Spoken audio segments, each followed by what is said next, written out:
In the second half of the 20th century, the world was divided into two major poles facing each other in what became known as the Cold War. On one side stood the United States as a symbol of capitalism and liberal democracy. Meanwhile, on the other side emerged the Soviet Union as a pioneer of communist ideology and a counterpower, ambitious to build a new world order without social classes, without oppression, and without private ownership of the means of production.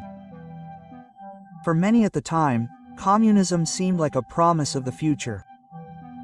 A system believed to be able to replace capitalism, which was considered oppressive and exploitative. Karl Marx, the main architect of this idea, envisioned a world where all humans lived equally and where the state would eventually wither away by itself after achieving a classless society. However, that belief began to crack over time. Despite its initial success, the Soviet Union built military power and rivaled the United States in the technological race and global influence, a system that relied too heavily on state control and neglected individual freedoms began to show no signs of fatigue. A people initially filled with revolutionary enthusiasm gradually became trapped in a reality far from Marx's ideals: a stagnant economy, bureaucratic corruption, and a rigid and supervised social life. The question arises, why could such a powerful nation, with a seemingly solid ideology and a system claimed to be scientific, collapse so quickly?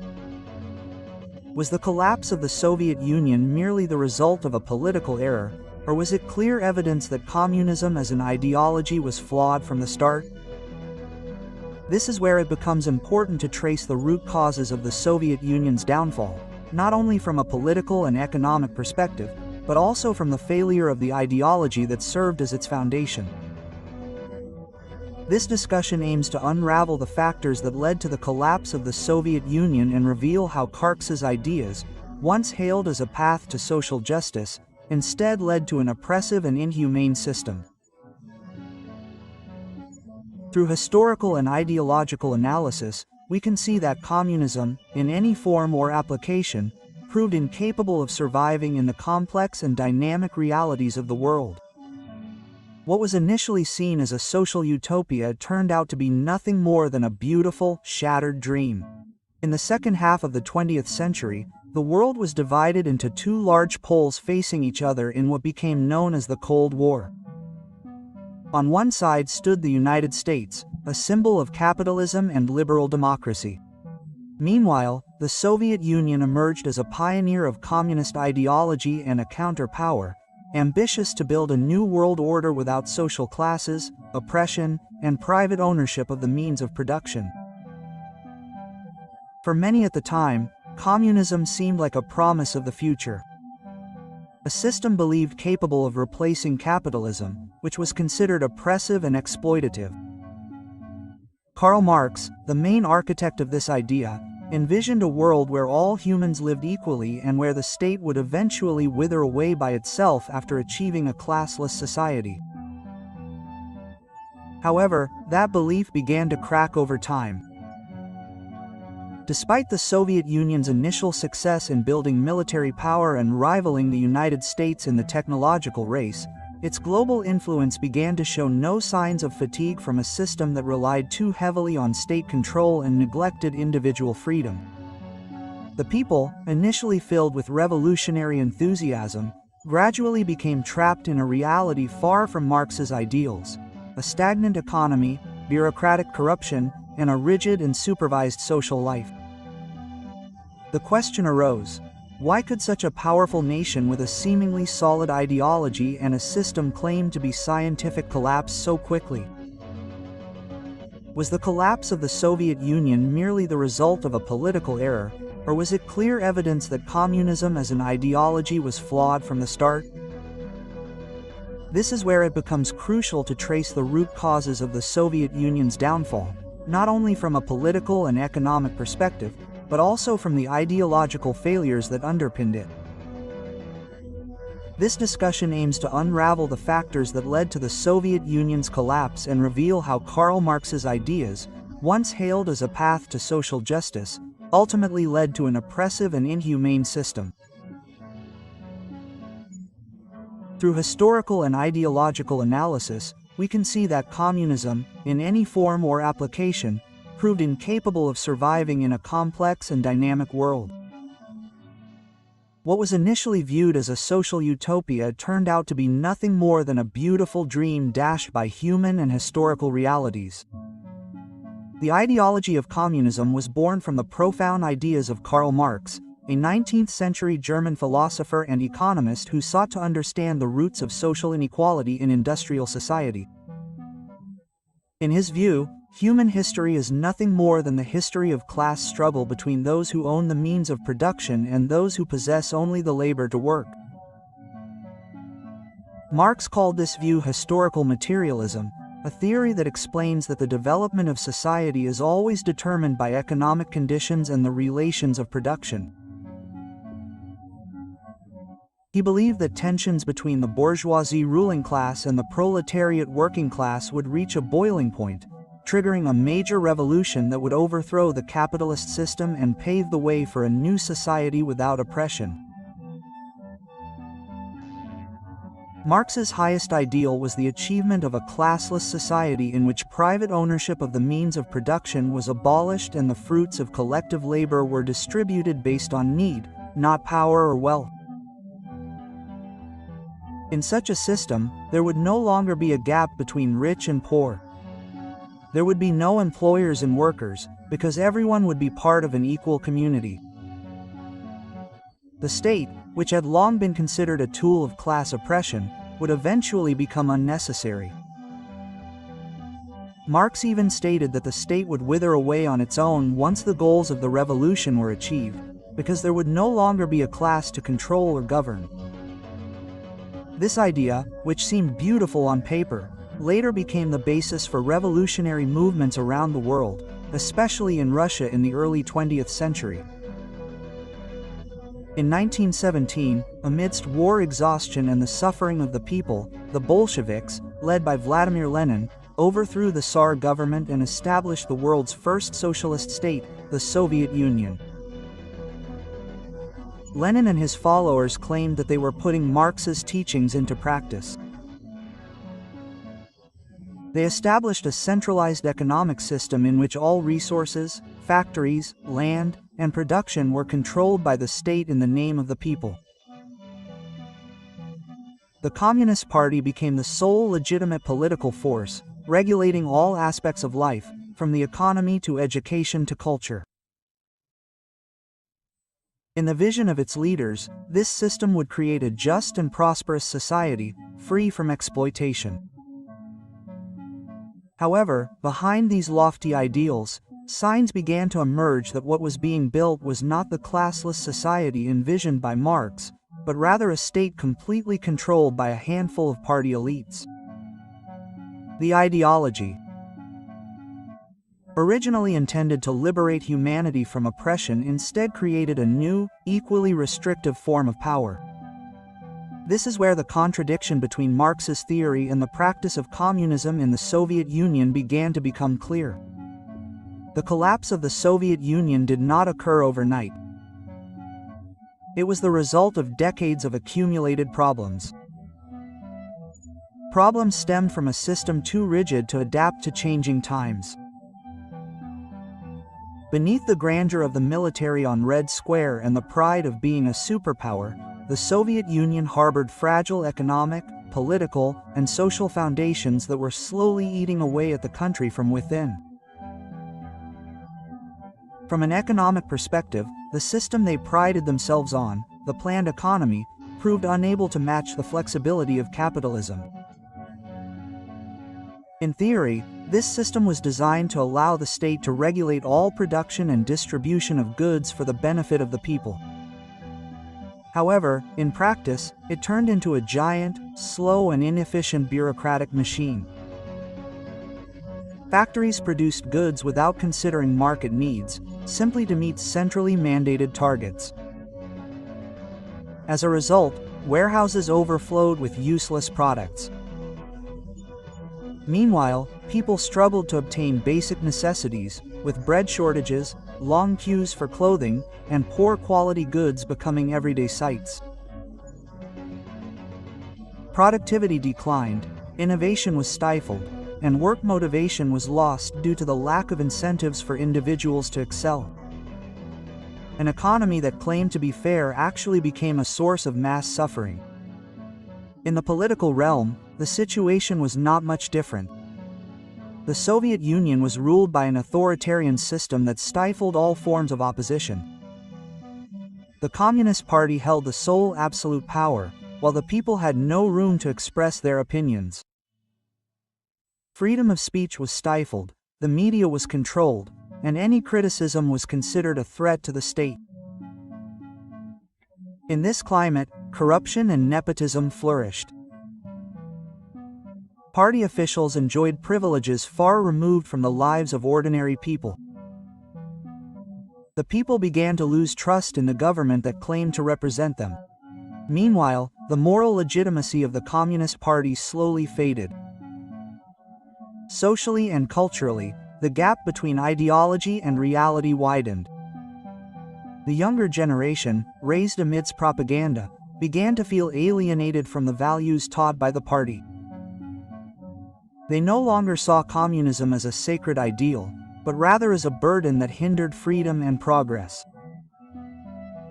The people experienced what Marx himself called alienation from the fruits of their labor and from the system that was supposed to liberate them.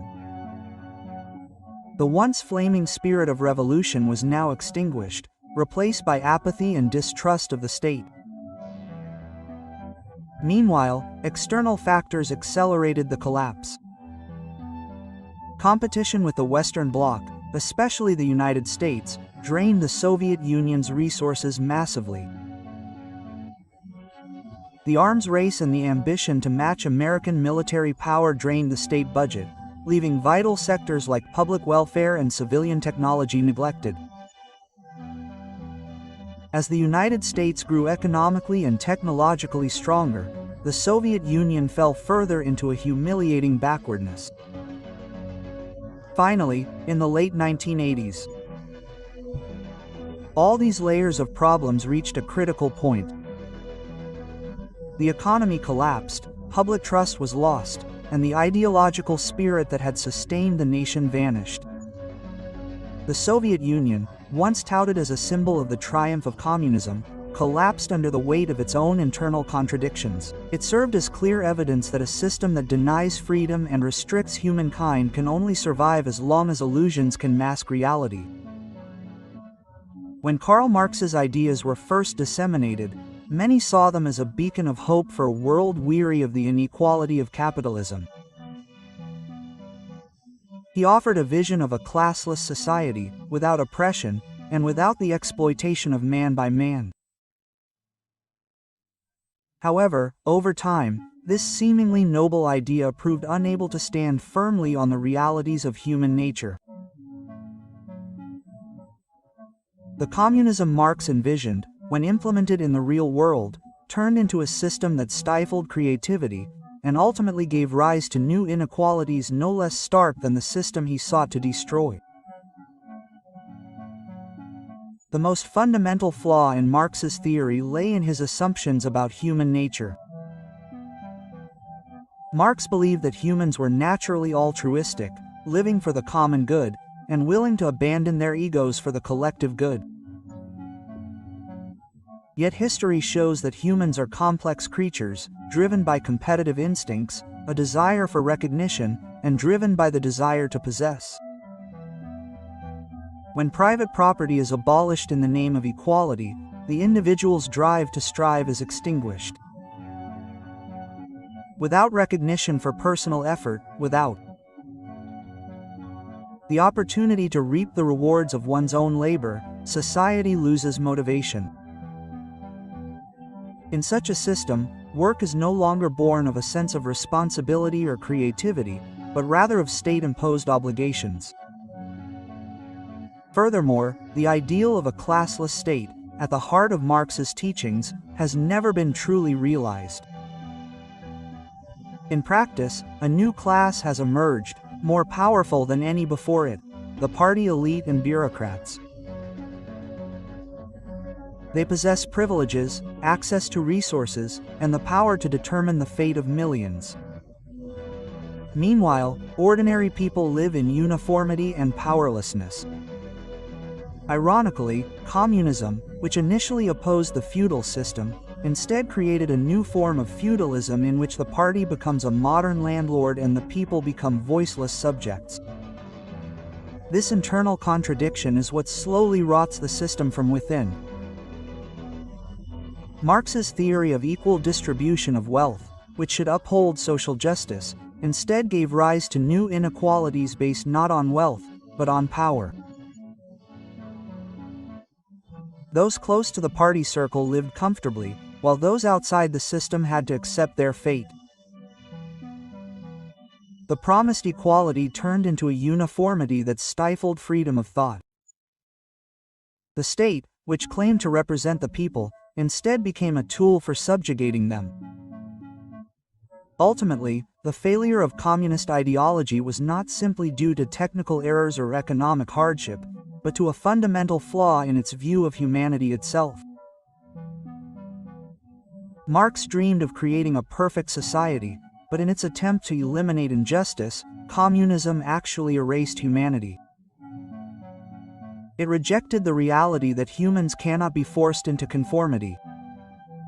That freedom, ownership, and competition are not the enemies of justice, but rather a natural part of human nature.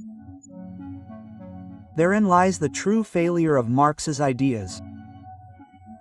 He tried to build heaven on earth, but forgot that humans are not ideal beings as in theory, but real beings with desires, weaknesses, and dreams that cannot be controlled by any system. Entering the late 1980s, the Soviet Union stood on the brink of collapse. Under the leadership of Mikhail Gorbachev, a major effort was made to save the faltering country through two ambitious reform programs: perestroika, economic restructuring, and glasnost, political openness. Gorbachev hoped that by opening up some freedom and reforming the frozen economic system, the Soviet Union would breathe again. In reality, however, these measures actually accelerated the downfall of the Red Empire. Perestroika was intended to revive economic productivity by introducing market elements into the planned system. But because the bureaucracy was too rigid and corrupt, these reforms actually disrupted the production chain. Prices soared, shortages worsened, and inflation devastated the economy. Meanwhile, glasnost opened the door to freedom of speech that had been suppressed for decades. The media began to criticize the government. Stalin's dark history was revealed, and people openly expressed their disappointments for the first time. Rather than strengthening national unity, this openness unleashed a wave of discontent and demands for independence from the republics that had been forced to submit to the Soviet Union's flag. At the same time, the ideological fervor that had once fueled Soviet glory was extinguished. People no longer believed the promises of the Communist Party. They were tired of living with scarcity and lies. The economy collapsed, public morale was shattered, and the once strong sense of nationalism gave way to divisions. In regions from the Baltics to Central Asia, people began to demand freedom and self-determination. The climax came in 1991. In a chaotic political climate, a coup attempt by conservative groups failed miserably, and Gorbachev lost control of power. Boris Yeltsin, the charismatic Russian leader, took over the political stage and signed the treaty dissolving the Soviet Union with the leaders of the other republics. On December 25, 1991, the red hammer and sickle flag that had flown over the Kremlin for 7 decades was lowered for the last time. On that day, the Soviet Union officially ended, replaced by 15 independent states. The world watched with amazement and relief as an ideological empire collapsed without major war, collapsing under the weight of its own self-inflicted mistakes. The fall of the Soviet Union was not merely a political event, but a symbolic end to a chapter in human history. It marked the death of communism as a global power and confirmed the victory of liberal capitalism, now the dominant global system. The post-1991 world became a new, open, global, and market-oriented one. However, the collapse of the Soviet Union also left a valuable lesson. No ideology, no matter how powerful, can survive if it denies the inherent human values of freedom, creativity, and the right to self-determination. The collapse of the Soviet Union in 1991 marked a major turning point in modern history, not only for Russia and the former Soviet nations, but for the entire world. It was not simply the fall of a superpower, but the complete destruction of an ideology that once claimed to be the future of humanity. Communism, envisioned by Karl Marx as a path to a just and equal society, proved incapable of surviving the challenges of reality. It collapsed not because of war or external attacks alone, but because of the fragility of its own ideological foundations. A system that ignored human dynamics and the natural laws of social life. In practice, communism, which was supposed to be a system of liberation, turned into a tool of oppression. Marx's ideas, which appeared logical and scientific on paper, proved utopian when implemented. They assumed humans to be completely rational beings, without personal ambition, without the desire for possessions, without the drive to compete. Yet, human history has always moved on because of these drives, the desire to innovate, to improve, and to fight for a decent life. When all of this is eliminated in favor of a false sense of equality, all that remains is rigid uniformity and deadly stagnation.